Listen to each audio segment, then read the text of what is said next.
Hi, I'm Sunil, and in this episode of Systematic Property, we'll look at if the demand for property ever disappears. Let's find out.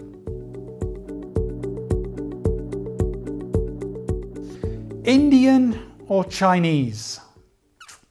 Not sure. What do you prefer? Not property, I'm talking about food.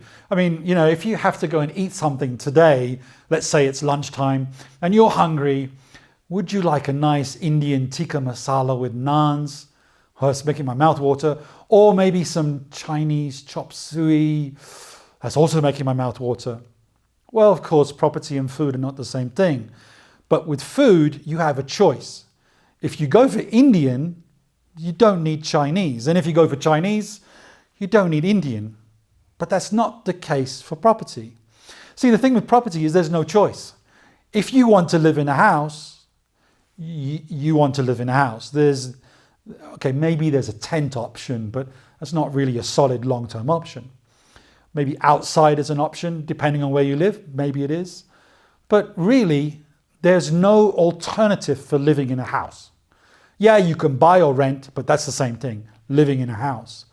So when we talk about the demand for property, people wanting to buy property, does that demand ever disappear?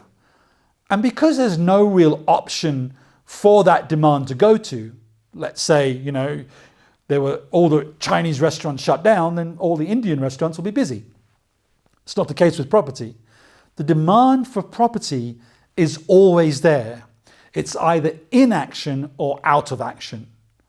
And of course, when it's in action, you have buyers in the market buying property and investing. When it's out of action, you have people renting property because they still have to live in a property. Now, if you think about it, that's really good news for us property investors because no matter what's happening, there's somebody getting involved in property. And if they're not buying, they're renting. And of course, rent is good for us. So the demand for property never disappears. It just gets pent up. And why does it get pent up? Well, it gets pent up because people don't want to take the action on that demand. Maybe because prices have gone too high. Maybe because interest rates are too low. That cause prices to go too high. Maybe interest rates are too high. Maybe there's doom and gloom in the market. Maybe everyone's emotional about the market because, oh my gosh, it's going to all come to pieces. So the action gets curtailed.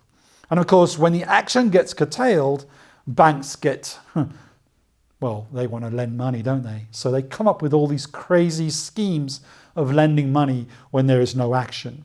And that can sometimes be a sign that the market is going to turn. So does the demand ever disappear? No, because there's no alternative. It's just the action that's taken on that demand appears and disappears from time to time. Hope that's food for thought. Thanks for watching. I'm Sunil.